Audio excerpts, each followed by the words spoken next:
During the filming of this episode, Naresh and Jeremy discussed a lot about his upcoming book, Beyond UX Design.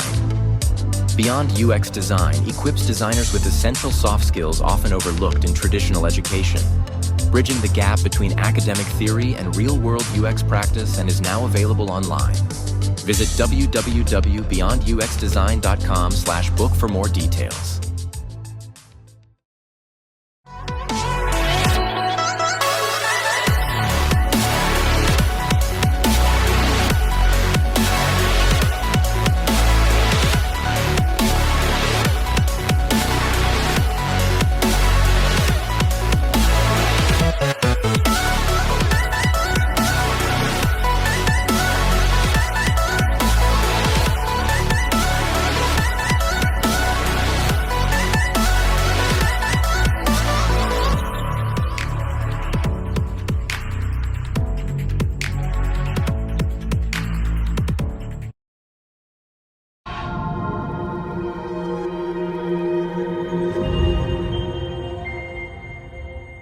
Beauty of post-production.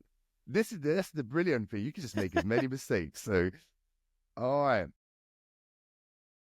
Welcome everyone to a very special podcast with a very known guest in the UX industry. If you have not seen any of his podcasts, then you are not a UX designer. So What are you doing? Yeah, what are you even doing? I'm just, boosting you up. And today you're going to see me get schooled on how to really do a podcast. So I'm going to be learning from the master, Jeremy Miller. Welcome to the DesignOps podcast. Thanks, man. Yeah, happy to be here. So I feel like under the weather. We had to cancel last week, I think it was. We were supposed to record, and I had a terrible cold. Kids went back to school, and of course, the first week, they're all sick. And I'm feeling a little bit better now. I still feel like I sound a little congested, but we'll suffer through it. I'll be all right. Anything for the fans. Yeah, exactly. And I think I'm going for the exact same. I've got a bit of a chest. I might sound a bit nasally today, but Jeremy was so insistent to do the podcast today. So get out of here. No, man, I have a one cancel policy. I can't, if I have to cancel on you one time, I won't cancel on you twice. Unless something brilliant. Crazy comes up. That's my personal policy. So I'll suffer through it because I said I would, but no, man, it's all good. We're good. We're in this together. And I'm really glad you wanted to come onto the show. It means a lot to me. Of course. I've been watching your podcast for a very long time. There's so much. How could I say this? There's so much insightful information coming out of your podcast, and I think it's one of the key things why I wanted to bring you on here, because I wanted to ask you, in doing all your podcasts, have you noticed a common theme speaking to your guests? Yeah, it's interesting because I'm biased, obviously. Like I pick certain guests to come on the show, so those guests have a point of view.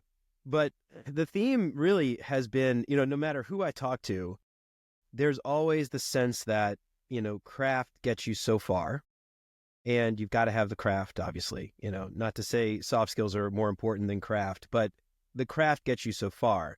And if you don't know how to communicate, tell stories, if you don't know how to build relationships with your team and all those soft skills, you're never going to succeed past a certain point. You're never going to excel past a certain point. It's one of those things. We all like working with people that we like working with, right? We don't like working with jerks and dicks and assholes and all that stuff. Yeah. By the way, I didn't ask. Can I curse? Of course you can. Okay. Don't worry. We're not going to bleep out anything. I'm making sure that I'm keeping everything. We're not going to do any takes. We're going to keep all the B-rolls and everything. You're right on. All right. Yeah. So, you can't, people don't want to work with those jerks, right? So, it's sort of like do unto others, I feel like, it's sort of the golden rule. So yeah, that to me, that's a common theme. That said, obviously, I invite a certain type of person on that probably has that leans that way anyway. But that's, for me, that's really the biggest thing. And even the people who I would consider amazing craftsmen, craftspeople, craftspersons, they still kind of go back to that idea that, the craft only gets you so far. Your designs are not going to speak for themselves, especially in corporate America, corporate Europe. I don't know what do you call it over there? Corporate Britain. I don't know what you call it. Corporate Switzerland. So. Oh yeah, that's right. You're not even in the UK. That's I'm right. in Switzerland. Yeah. That's right. So, Right. So, corporate, wherever, corporate life, your designs aren't going to speak to them for themselves, mostly because, you look at like something like design maturity. For the most part, most companies, most teams are relatively low. I mean, they're in the middle towards the tail end, very few or very high, according to the Nielsen Norman Group survey, which arguably is several years old. But, you're not going to end up at a place where they're just like, oh my God, it's the most amazing design. And, you don't have to speak to it. It's just not the case. And so, yeah, I mean, to me, that's the major theme. And obviously that's the theme of the show too. So like I said, biased, yeah. but, No, well, this is one of the key things, because I remember when I was first starting out and people told me that being a good UX designer, you had to have that good relationship with development. So you had to really speak that development language. And what I've noticed now, it's gone to the fact that you should speak the business language. Yeah. Yeah. And you made a really good point. And actually you do this, you're actually doing a course in teaching people how to speak the business language. And why did you think this was important? Yeah, well, I don't have a course, but I have a book and stuff, and I talk a lot about this. So it's interesting because I think that's just sort of how software has evolved, right? We've gone from being a function of engineering, which, if you think about the agile method, right? You look at the agile workflows and process maps, design is never mentioned anywhere on there, right? It's maybe not an afterthought, but it isn't something that those people were concerned with. They were concerned with building software code, writing code, and things like that. And design came in and said, well, we can make that stuff you're already building. We can make it better. But we became sort of a function of engineering, I think. And so, at least from my personal experience, my first UX job was reporting to a software engineer. Yeah. My second, third jobs were reporting to a software engineer. And it wasn't until probably 8 years in my career where I started having an actual design manager, and this wasn't until I think 2017, maybe, was when I had my first designer manager.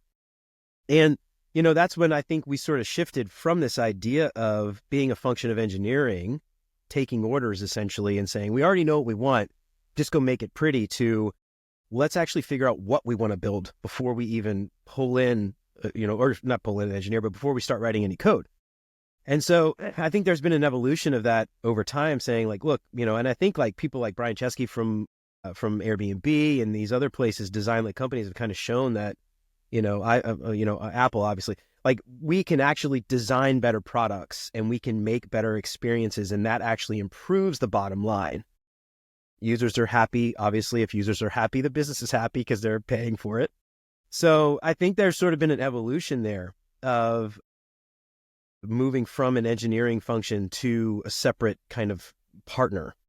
Yeah. And I think that's where, if you can't speak that language of the business, nobody cares about empathy for users if you can't tie that to the bottom line. So I don't know. That's kind of, I think like my thought is that it's sort of like this evolution from that function of engineering to a partnership, which is awesome to see. Yeah, it is. And I think you hit the nail on the head in the sense like, I think we were kind of in the same career path times where we were working with development, and it has changed where UX is kind of like in the middle. And I'll take a quote from your book. You're more than a designer. Sometimes you need to be facilitators, relationship builders, politicians, diplomats, students, and teachers. And it's like the UX role has just grown dramatically. Now, what do you say to people that are coming into this industry from boot camps who are teaching only certain aspects of the industry? What do you say about this? Yeah, so it's hard because you've got to catch them at the right time, and I think that's a challenge because when they go online, they're hearing all kinds of stuff, and I mean, Figma is amazing at promoting itself. Obviously, Figma, their Config conference is like arguably one of the biggest UX conferences probably in the world. And that is all directly focused to tools. Every like almost every. I mean, they had speakers that were not speaking to tools specifically, but for the most part, it's all about selling one very specific tool, which is Figma. And so when young designers see that, they see other people on social media talking about it. Figma, hires social media influencers to promote their products and everything else. Yeah. And so you end up with people hearing that, and so it's hard to catch them at the right time. So I'll just say that. But again, not to discount Figma. I mean, Figma is a very important tool. If you don't know how to use a tool like Figma, you're going to probably struggle. That said, there are other tools available and things like that. Obviously, some teams are still using Sketch, believe it or not. Some teams are still using Adobe XD, believe it or not. But anyway, so going back to your question, the things that I try to stress is, what you're learning here are ideas and concepts. They are not necessarily rules. They are theories in a way. They can be applicable. They might not be applicable. So, one of the things I say in the book, though, is it's really important when you think about rules, you at some point will bend and break the rules, but you have to understand the rules first. So that's the thing I think it's important, whether you're learning design on your own, whether you're going to a boot camp, whether you're going to a 4-year program, the things that you're learning are very important. But understand that when you get a job, it may be nothing like what you're learning in school today. And so not to say those processes are unimportant, they are important. You have to, the concepts of a double diamond, the double diamond is somewhat misleading, right? Because you assume like, I'm going to diverge, then converge, then diverge, then converge, and that's it. But it's really just like over time, you're going to diverge and converge. But the concept of diverging and then converging is what's really important. We go wide, then we go deep, then we go wide, then we go deep. And that might happen 50 times. So, it all depends on how your team works. You might do it once. They might not let you do it at all, depending on the feature. And I think the thing that's really important, the other thing that I stress is, look, what you've got to understand is, pick your battles. What is worth fighting for, because your reputation and your relationships are on the line a lot of times. If you push too hard on something that everyone else sees as completely insignificant, that is going to really hurt your reputation. And next time you go to argue a point, you're starting at a diminished level, from their perspective, right? Yeah. So, that's the really important thing, is understand like what is really vital. And that's where learn the rules before you break the rules. It's not, we're going to create a persona, we're going to do this, we're going to do that, check off the checklist.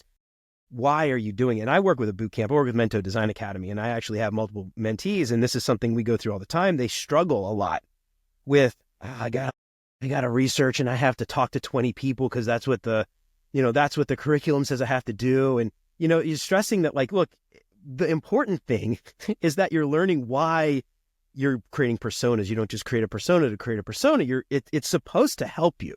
It's supposed to help your team, really, more than anything else, because this.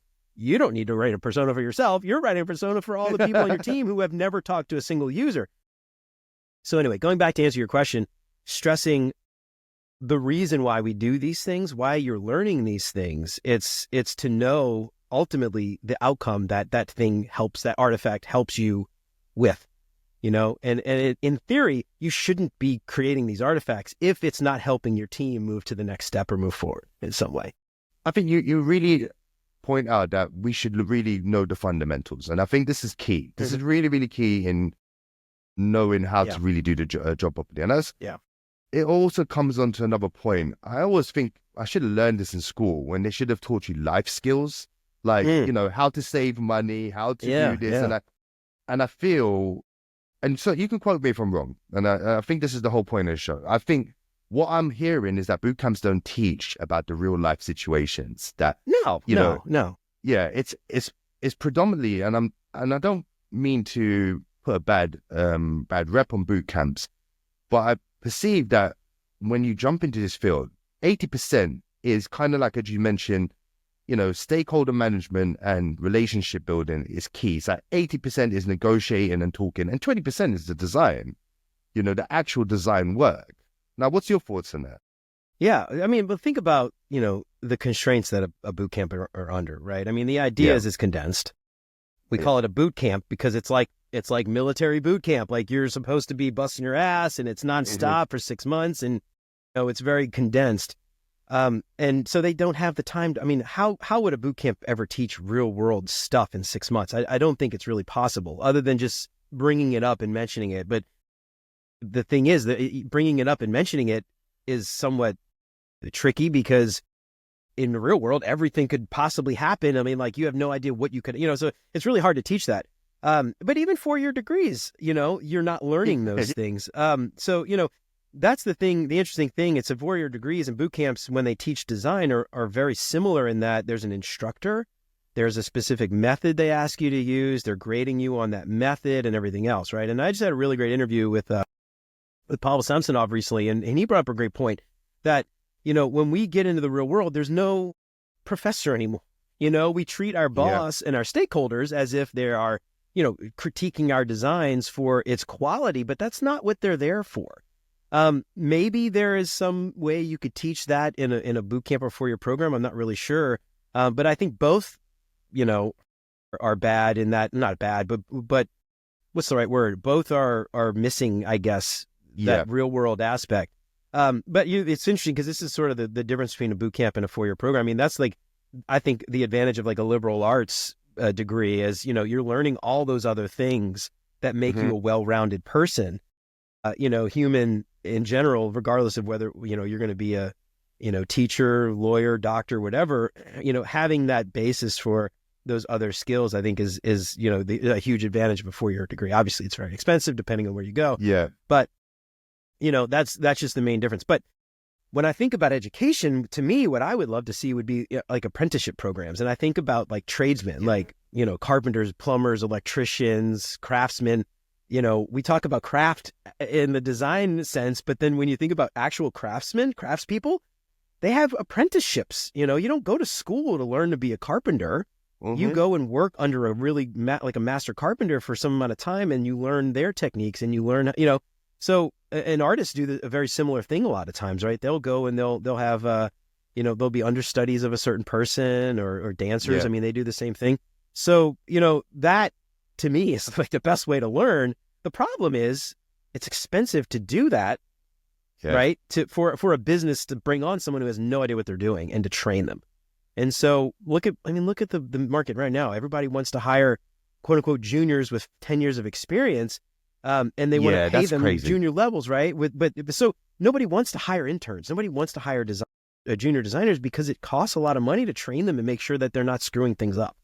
Yeah. And so that's a challenge to me. I don't know. I'm kind of going off from your question. No, but I think my last company, I took on interns, and they really showed me the eagerness to learn. And I think, they really put the effort. They ask questions, and they ask the right questions.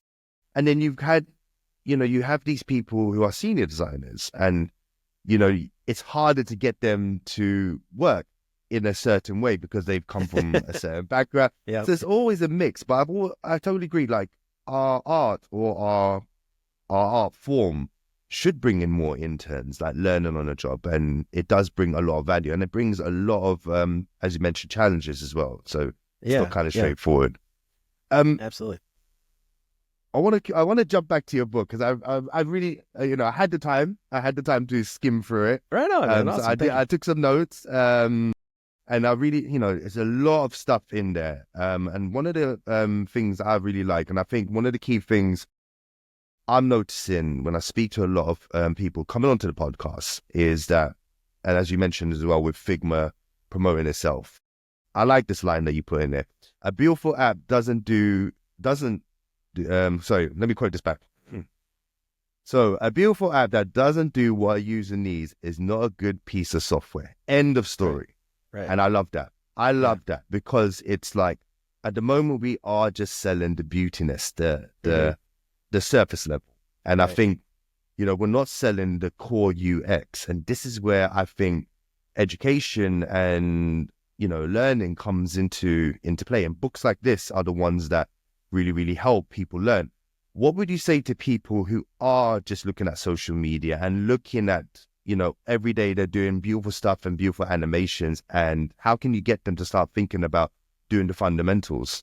Yeah. Well, I mean, I just want to preface this by saying that a beautiful interface is important. Like I am not trying to say that a beautiful interface is not necessary. It is necessary. And often a beautiful interface enhances the experience, right? Because if I've got two apps that both solve my needs, I'm going to pick the beautiful one every time, right? So, and sometimes I might actually pick the beautiful one and put up with some usability issues just because I like the way it looks. That's how humans work. So I don't want to diminish the fact that, the aesthetic usability fact is important thing to consider. That said, the aesthetic usability effect only covers up so much. Yeah. And yeah. so at a certain point, it might be beautiful, but I can't do what I need to do. This is, from a user's perspective, this is important from whether it's commercial, B2B, B2C, or if it's a business app or enterprise app, an internal tool that my team is building. If it doesn't do what I need it to do, why on earth would I use it in the first place? And so I think this is something to really think about. Often, you hear people say this, like, we're not the users. And I think people say that a lot, but I mean, it's hard to drill this into someone's head. And I think it takes a certain level of experience to try that and fail and then come to this on your own. So what would I say to people? I would say, more, I don't know, what else could I possibly say? I think a lot of times it's just going to be them doing this on their own, not talking to users, not figuring out what users, not doing those fundamentals, not doing the research, and then building something that ultimately fails. And then you learn from that, so you learn from that mistake that you made yourself. But yeah, I mean, I don't know. I don't know what else. I don't know. I don't think I'm answering your question very well. What else would I say? I think, it's a hard one. It's a really, really hard one. And I think what I'm always trying to get out our professionals like yourself, and it's a very, very kind of tricky question on what makes a good UX designer and what makes a good UI designer. And this argument is always going to be there. UX. I mean, I have my personal belief that UX is completely different to UI. That UX is the scientific aspect, and the UI is kind of like the front facing, and that also is an art in itself because you've got to learn a lot of different things. So yeah, I mean, your answer to that question is perfect. I think you know the UI aesthetics matter just as much, but I think it's that core UX principles that sometimes get amiss. And the reason why I brought this up, we've actually just spoke to a very large company just recently, where they don't even use personas, or they have created personas, but they've just created it just to say we've done it. It's kind of like it's on the slide deck. It's just gathering dust, and I'm like, I say to them, do you even use them? Do you even bring them into your design principles? And they say no. And this is not the only company who have told me this. This is now. Dude, I've experienced that myself. It's crazy. So, it's crazy because it's like I can honestly say the consultants here, they've spoken to about at least about 20 different companies which they're engaging with, and each one has said either they don't use it, or we've created it, or we have never created it. Yeah. And they rely on the product managers being the ones who define it. So what can you say to people who want to change this culture of designing for the user? Yeah, well, I think this is hard, right? And one of the questions I always ask because I've experienced this myself, right? And we asked ourselves this question, and I asked this to other designers who are going through the same thing: is what would that do for you to have a persona? What is happening now because you aren't using a persona or job to be done or whatever that artifact is? Like because I mean, if everything's going well and you have no problems, like, and you're not doing personas, why make personas? Yes. The question, again, going back to what we said before, is it helps you do something. It helps your team. So if, for instance, you are, designing a piece of software and you've never talked to a user, it's not, we need to create personas. It's, I need to go talk to users because I don't know what anyone's actually doing with this software, right? And, I'm going to like kind of tie in something we just talked about a second. We talked about UX versus UI, but I think there's also that customer experience that I think we're often missing. And I used to do service design in my previous role, and I think this is something a lot of teams are missing. It's beyond the app. It's what else is happening outside of the app, right? How do I even find out about the thing? How do I sign up for it? What happens when I have a problem? What does the support look like? What are my emails coming? Like, what is the messaging there? And is everything coherent and cohesive? And so this is maybe sometimes, depending on your business, this is an opportunity for you to say, we don't know those things. I need that context to design a better interface. So, but before you even push an agenda and I want to do a thing, I think it's really important to understand what's happening now because you don't have that thing. Yes. Can you get some evidence that something is wrong, or I don't know, signups down, or what are your key metrics down? And you could look at that and say, well, what's causing that key metric to be down? right? And I think before you go push for personas or any artifact that you want to create, the question should really be what's wrong now and what's the right artifact to help improve it? And I think that's where you go back to these boot camps like, well, we didn't create personas, so obviously we're screwing up. Well, maybe not, I mean, is the persona going to help your team do something, right? So when you think about personas, the question is, does the team understand at a high level what our users are doing? And if so, is a persona going to help improve something? Or is it something else entirely, right? So I think that's the big question. The way that we've done them in the past, we didn't use personas. We used more jobs to be done because it was enterprise level stuff and personas, but I have an engineer who has a very specific task they need to complete. Personas, I don't know, like soccer mom drives a Suburban and loves her Starbucks venti mocha latte, blah, blah, blah. Like, does that really matter? But you could argue that a persona, there's the newbie versus the senior salty dog, that like kind of knows everything. But again, this sort of goes back to the fact that depends on the team. Some teams need things, some teams don't. So the big question I would ask is why? Why do you think those things are important to begin with? And then go from there.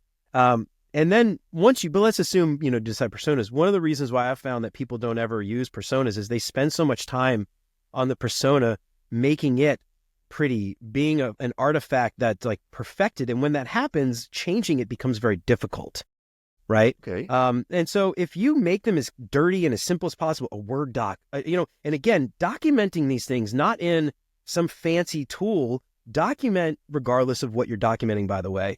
This could be anything. Document it where your stakeholders are already documenting things because they do not want to use another tool. They're users, just like your users using the app. They're the users of your information. And if you add friction and make it harder for them, I can guarantee you they are not going to use it. So if they're in Confluence, put it in Confluence. If they're in Rally, put it in Rally. If they're wherever they are, put the thing where they are. Make it as simple as possible to use and make it easy to update. You're most likely going to have to change these things. It's not going to be pretty. You're probably not going to put it in a portfolio. It's not going to be these fancy, sexy cards you see on, online all the time.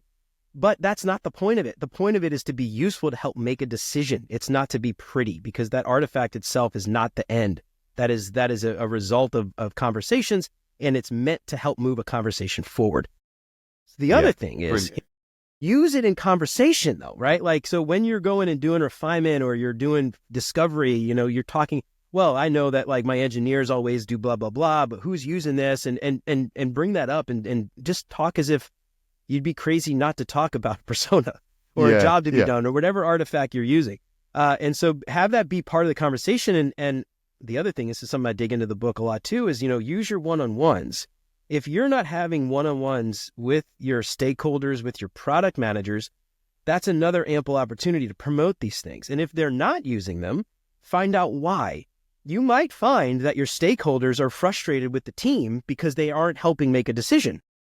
And then you can say, well, that stakeholder's never going to say, we really need personas, but that's your job. Say, if we did this thing and created this other thing, I think it could help us. Do you think we should start trying? And you're building allies that can help inform the larger culture, the way the team works.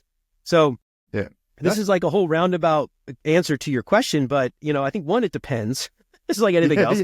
Two, figure out why you need a certain artifact to begin with. And then if you do need a certain artifact, document it where the thing is, where the stakeholders are, and then use your one-on-ones to build a coalition of people who are going to push for a change. Because as a designer, especially individual contributors, you have very little control, direct control. But you have quite a bit of influence, more than you probably think. And those one-on-ones are really great opportunities for you as an individual contributor to get in everyone's ear and push for change. And those people have more direct control and authority. Yeah. You want them on your side. Absolutely. Enjoying the content? Don't forget to subscribe to our YouTube channel and follow us on LinkedIn, TikTok, and Instagram for more updates. Your support helps us bring you even more great content. Now let's get back to our podcast. I'm going to do some product placement now, Jeremy. So, because I think one of the key things we do, and it's our research ops teams that actually does this, is that they actually make personas of the internal people inside the company. And one of the key things is and I think our research ops teams does this, is who are the key decision makers and what is their level of reading? Yeah. Do they read Yeah. the fine detail? You know, do they want to know everything? And we really make personas on the internal to help us, one, negotiate, two, to optimize the processes in the company, and especially in research, who, you know, go for a harder graft than design because they always have to sell the benefits or the value of research. Our research ops teams always do that. So I would suggest anyone, if you are working in a company, do a persona on the people you work with. Yeah. You know, Dude, to so really...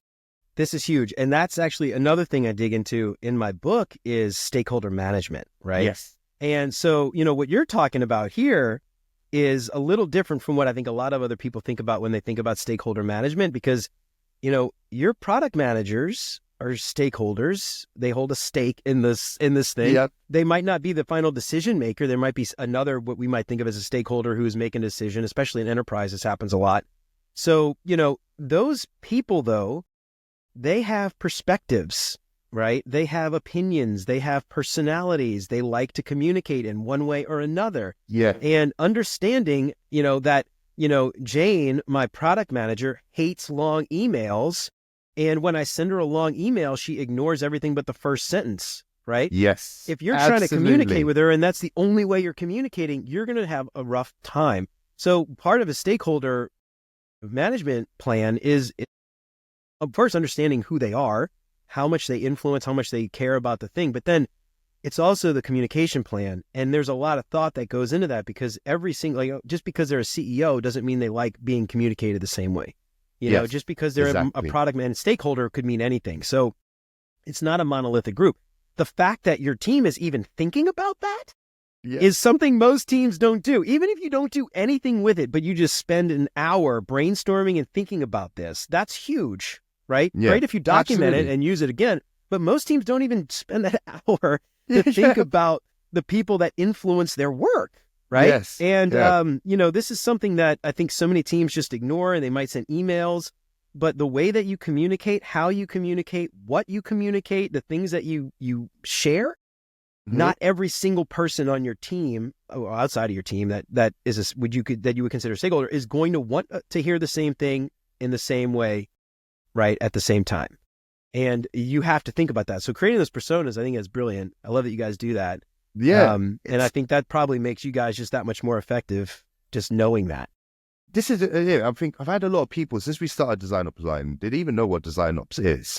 And in the DesignOps community, there's two, just in my opinion, again, I don't think I'm right, as you know, with everything, but there's two sides I always think with DesignOps. People who think about the operational, so the day-to-day work, and how you work with stakeholders. As mentioned, stakeholder management is key in DesignOps or in our company. And then you got the other side of DesignOps, you think about scalability, building large teams, building that culture. And us, our conglomerate or our company really just focus on our day-to-day operations. From when you wake up in the morning to when you turn off the laptop, how can you get the most effective and productive day in your job? And that's pretty much how we've been selling it to most companies. So, no, thank you for that. I really appreciate that. If you, well, like, you know, it's just, it's interesting because you're pointing out two very different things, the two sides of the same coin, and I think it's almost identical to UX and UI, right? Because you can't have the operations streamlined if that other stuff, if it's not scalable, if your design system isn't useful, you know, all that stuff.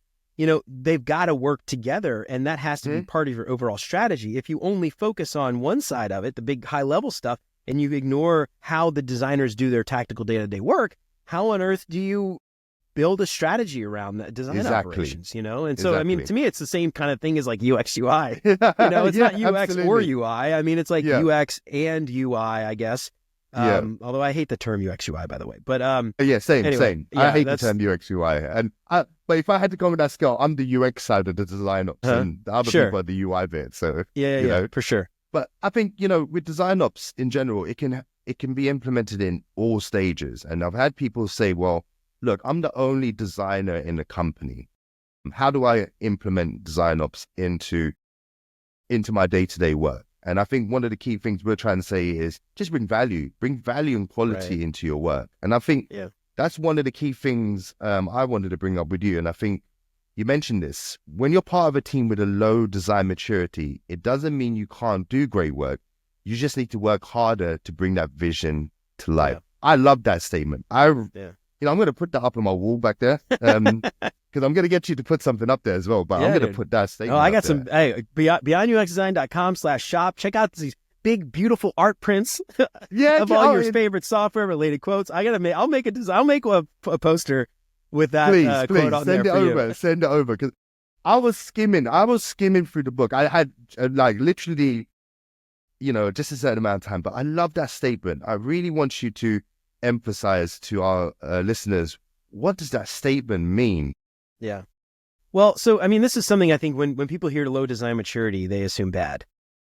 But the fact is most companies are going to have low design maturity. Most of us are not working for Airbnb, Apple, whatever other big company you would assume has high design maturity. And so the sad reality maybe is that most of us, again, according to the survey that Nielsen Norman did a couple of years ago, most of us are going to end up in, 3 or 4 or lower, right? Out of 6. So, that's something to think about, right? So again, thinking back to the boot camps, when you leave this boot camp, you assume, oh, I'm the designer. Everybody's going to listen to me. We're just going to do A, B, and C in a correct order and out comes great software. But that's not going to happen. So when you end up in these low maturity orgs, you're going to end up having to do more work to get good work done. So that's really kind of the gist of it, is more than likely you're going to have to work harder to get there, but it's still possible to deliver great work. And the thing that I think most designers struggle with, especially like ICs, whether they're junior or senior or whatever, is they have very little direct control over how the teams on a whole operate. So that said, though, I believe, and I've done this in the past on my own teams, is you can directly influence how your core team works by building great relationships with those people. And that goes to influence, storytelling, all that stuff to get them to want to build better software. Most teams, I would argue, that are not functioning as highly as they could are probably unhappy with current processes. But some of them probably are just waiting for somebody to come in and have a good idea, and, oh yeah, well, that's a good idea. Let's implement that, So I think that's something, again, going back to these ideas of one-on-ones, if you're not talking to your team regularly and understanding, the problems that they're also facing, and we talk about empathy for users all the time, empathy for your team is just as important as empathy for users. And that means understanding, what kind of pain points are engineers dealing with? What kind of stresses are they under? Your product managers, your whoever else. And you can then help influence for the better how everybody works together. But you got to have those relationships and you got to have those conversations. So that's kind of generally at a high level. And there's certainly strategies and ways that you can influence those people, those other teams, those other people. You just might not be able to, influence the entire organization. But one of the things that I've seen in my past experience was we got to a point where we were such a high performing team that other teams were starting to look at us to say, wow, that team's kicking ass. What are they doing that we're not doing? Yeah. And so, it takes time though. That's the thing. It's these junior designers, they come in, these bright eyed and idealistic designers come in and try to change everything. And they get upset because the entire org isn't functioning the way they think they should. And it's just not going to happen. You're not going to change it overnight. So, that's just something I see a lot of people kind of falling for, is realizing that you are only going to change so much. But there's also this thing too, which is really interesting to think about, is your team's capacity for change is limited. Yes. That's a big one. This again goes back to that what we were talking about before, is figuring out what battles are worth fighting for. If your team can't change, pushing for that change is only going to alienate you. Right. Yeah. So, and again, that goes back to again, though, empathy for your team is understanding what they can or cannot change, because they're not going to have a big billboard we can only change one thing this year. Nobody's going to tell you that. So you have to know through those relationships and those conversations what's possible and what's not, and then push for that, and then allies and everything else like we talked about. So it's all connected, man. It is, and I think I've seen a lot of similarities in trying to change business culture. I'm talking culture at the top. just as hard as changing that as changing processes and teams, or teams that have been doing things for so long in a certain way. I would say it's just on par. Trying to change a team's processes and ways of working is just the same as trying to change the business culture's way of thinking of design. They're all people. They're all humans. Yeah. And humans get stuck in their ways, and, you know, the status quo bias and all these other things. This is the way we've always done it. Why would we change? Humans are scared of change. It doesn't matter what level they are, if they're junior, mid, senior, executive, the president of the United States, you know, it doesn't matter. They are scared of change. And so, yeah, I'm not surprised. I mean, it's just human nature, you know. It doesn't matter what culture you live in, what country you live in, what company you work for. People are scared of change. Yeah, absolutely. And I think it's one of the biggest things as a design ops professional, trying to change processes. That is our day-to-day hurdle, trying to convince designers the benefits of changing the process. And I find it so much harder to try to change a process in a design team than trying to convince a business on the value of design. In fact, I find it much more easier to convince the business the value of design over. Right. Yeah. And that's actually... Well, no, go ahead. I was going to say... It's like... I'm going to keep that in. I'm definitely going to keep that bit in. That is just hilarious there. I'm going to keep that bit in. Go for it. What I was going to say is, you know, and I don't know, maybe you were going to go with this with your question, so I apologize. But I'll go for it. This is sort of where, you know, again, I talk about this in the book too, is you've got to build trust first before you can come in and try to influence a team. You know, so if you want to make change, the thing that you've got to do first is to build trust. And that building trust can happen in any number of ways. It could be conversations. It could also be just delivering in a short amount of time or, you know, a few months what someone asks for without fighting them. Yeah. You know, and say, look, I'm going to do it, but next time I'd like to try something a little different, or I have a better way to work. You know, because it's funny. A lot of times, like, consultants will come in, and you guys probably know this, being hired as consultants. When you come in as a consultant and just come in like, oh, we got a lot of ideas and get out of my way, you're going to be fighting the people on the ground nonstop. And if you want to influence those people, you come in, you listen, you ask them questions, you make them feel seen, heard, and understood. And they then they trust you, and they become allies. And then they will help you make the change if they believe in it themselves. Yes. So, absolutely. You know, that's the thing, is like building the trust up is hard. Yeah. And a lot of times you come in and we just want to like make change and just, I got all these ideas. But that often just alienates people, especially people who have been doing something a certain way and don't see a problem with the current state. Absolutely. And I think my process, or how I've told the team's process, is that we have to start from the bottom up, you know, bottom and work our way up. And, you know, Laura Baker gave a good quote on this. It's like, you have to build teams from the bottom upwards, you know, in bringing their involvement. And it's one of the biggest hurdles, I would say, that we try and rectify very, very quickly. So we don't come in like cowboys, guns blazing, and then it's never going to work. Never going to work. And I think the same applies to any UX designer. Don't go in guns blazing. It's really the case you have to take your time, pick your battles, and choose the best moments to really shine. That's I'm going to ask you one last thing, and I think before we wrap up, it's one. That's quick. Well, you know, our attention span, human attention span is 40 minutes. That's how it goes. You know, you got to speak to my marketing team and tell them can I do podcasts for longer. But yeah, you know, I got to listen to the boss. Yeah, I heard that. one of the lines, and I'm quoting so many lines from your book, and it's one of the lines I think I would like the audience to hear as the last bit on some advice you can give them. And I like this line: the moment you stop being curious is the moment you stop growing. Curiosity will make you a better designer, thinker, collaborator, and human. Yes. I love that line. What would you say to people who are listening to this podcast, and what can they take from our conversations today based on that statement you just made there? Oh, man. Yeah, that one is a good one. So, I mean, this is true. I mean, being curious is so important for just anything. It's important for learning. It's important for relationships, like we said, talking to people, like if you're just, it's always one side and you talk, never ask the other person something and ask them about themselves, you're never going to build a relationship. You're never going to influence them. They're never going to want to listen to you.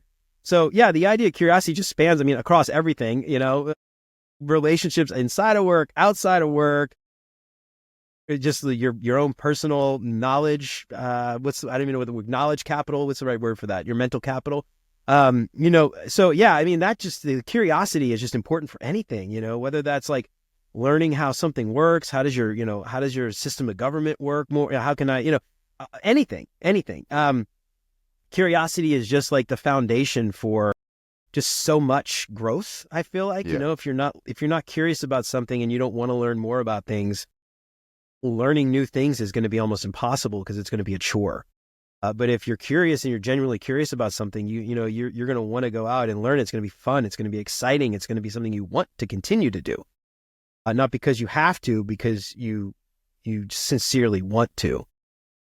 So yeah, I don't know. That would be my advice for anybody, regardless of your industry, regardless of your level of seniority, whether you're starting out as an intern or you're retiring even. I feel like there's still something you can be curious about and learn more and keep growing. Brilliant. Forever. That's brilliant. I can keep going. I can keep quoting stuff from your book all day long. Please do. I'm soaking it all in. I love it. I'm waiting for the hard copy. Dude, I am so close, man. I actually just finished editing it yesterday. I got an editor that's going to go run through it and just sort of give me some like final tweaks, maybe move some things around. I actually cut some stuff out of the book. I cut 3 chapters out, tried to streamline it a little bit, but I added more like personal anecdotes and personal stories. That I feel like will be a little bit more. I try to balance show and tell. So I did a lot of telling in the last, but I want to do more of like showing and then telling. So it's a very insightful book. And when we first spoke and to today shooting the podcast, what I've read is such in depth, and I think there's so much people can learn from that. So I'm really looking forward to seeing the hard copy, posting it out, sharing it out, and right on. I can't thank you enough for coming today. I hope you had a really good time. And hey, absolutely, dude, I love. Yeah, you're easy to talk to. Cheers, man. Great insights. Yeah, I love talking to people. I could talk to people all day. That's why I do this. Why I do what I do. Yes, you do what you do. And if you have not seen his podcast, and I'm surprised if you've not seen Jeremy's podcast, we will put a link to his show. There are brilliant guests that come on there. Absolutely, the who of the who in the UX industry have gone to his podcast. So I'm even honored that he's come to our podcast and, giving us his... Dude, I love it, man. Yeah, there's enough time to go around and we can all listen to different stuff, and I'm happy to share, spread the love. But yeah, check out beyonduxdesign.com and you can get the book, beyonduxdesign.com/book. And we mentioned the shop. You can get some beyonduxdesign.com/shop, get yourself some art prints and some other stuff too, and you can get the book there as well. But yeah, cool, man. Print versions should be out hopefully in the next couple of months, depending on how long the whole process to go to print takes. But yeah, I'm excited, man. Brilliant. We're looking forward to it. And thank you so much. Can't thank you enough. So we'll definitely want to bring you back on again when dude, happy to do it. Things have grown. And so brilliant. Awesome. Thanks, dude.